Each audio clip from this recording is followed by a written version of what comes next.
into it.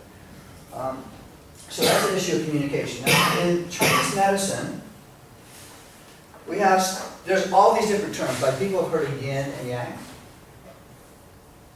Heard of yin and yang? So that's sort of like a polarity. Daytime, nighttime. Which is daytime? Yin or yang? Daytime. I forget which color. I mean, usually the red one, the white one or the red one is more daytime because it's more like the sun. It's warm. It's heat. Nighttime, it gets cooler. Our bodies go through those cycles also. So that's yin and yang. There's also called the 5 elements. So our body and our functions are divided into 5 different, you can't actually see this here, 5 different systems. So this is the fire element, this is the heart, small intestine, pericardium, and triple heater. It has to do with sex, has to do with having fun, also has to do with joy. And it has to do with this like laughing kind of voice. So someone might come in with a lot of laughter in their voice. I immediately can understand what's going on with their body because of that, because of the tone of the voice. So the language of healing also includes the tone of the voice. The lungs and the large intestine are associated with what we call the metal element.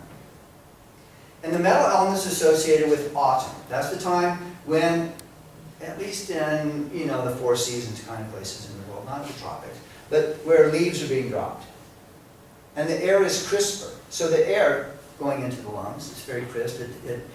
You go like that. Anyone been in like autumn and you smell the difference? It's quite different. And so this is the lung function, taking in. And then large intestine, what's that do? Anyone? 4-letter word? Shit. Right?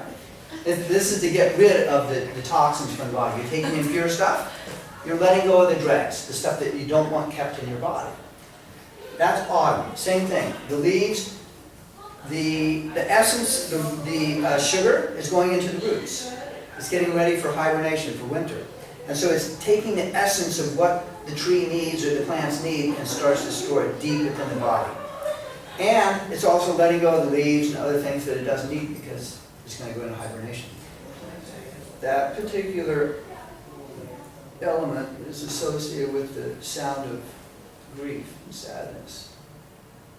And so someone's coming in, kind of going like this, and you can already, you're looking at their eyes and you're going, God, they're on the verge of crying. Then already you have this sense that something's going on with these particular organs in the body. And this might be their predominant mode throughout life.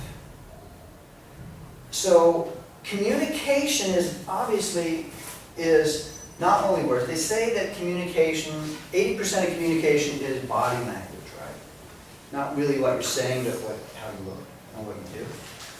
And the sound of the voice also is kind of in that same realm, where it's not so much the content of what they're saying, it's that you're listening to the quality of the voice. Like if someone's going like this, like that, it's sort of sing-songy. That's more associated with the stomach and spleen. And then if someone talks really loud all the time, and they're like really like you're at a bar and everything's louder, and you have to shout and scream. What if someone talks like this, and you can like tell them, go do this, and they'll do it all the time. They have no background. That is associated with this green, which is the liver and the gallbladder, which is also the wood element, like a tree. A tree stands tall, it's got roots. It kind of knows where it's at.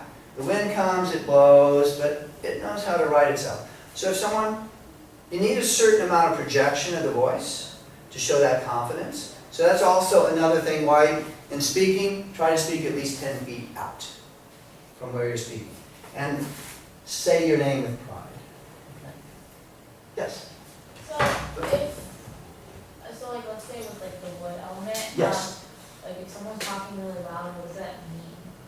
What's it mean? Yeah, is there something wrong, or would they just naturally talk really loud? It typically means that either they're trained in speaking, if they are totally unconscious of the fact they talk really loud all the time, it's typically that their liver or their gallbladder's off. Okay. Something's off. And so like anyone has anyone been to a bar? I know you're probably not old enough to go to a bar. No one's ever had any alcohol, but if you ever go into a situation where there's alcohol, you notice as the party starts going, more and more alcohol, it's louder and louder and louder, and that's the liver talking.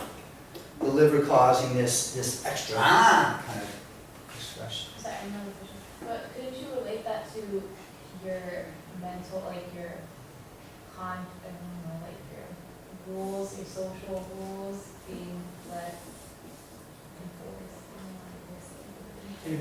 Yeah, inhibition. So lowered inhibition, Yeah. is that what you think I'm is true? just asking. Well, what do you think? Could it be that instead of your delivery? What do you think? You don't know? Okay. But anyone think that there might be, if someone's less inhibited, that they're going to project out more? Yeah? What?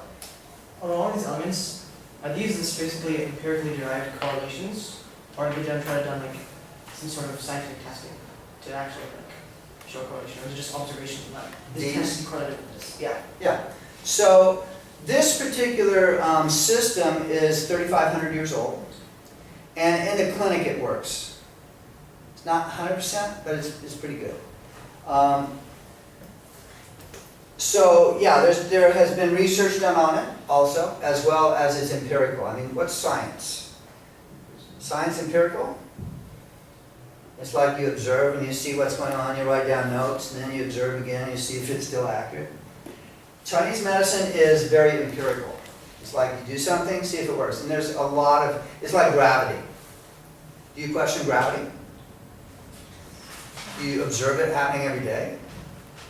Like right now? Yeah. So, it's called the law of the 5 elements because it's borne out so well over the years. Now, any questions on that?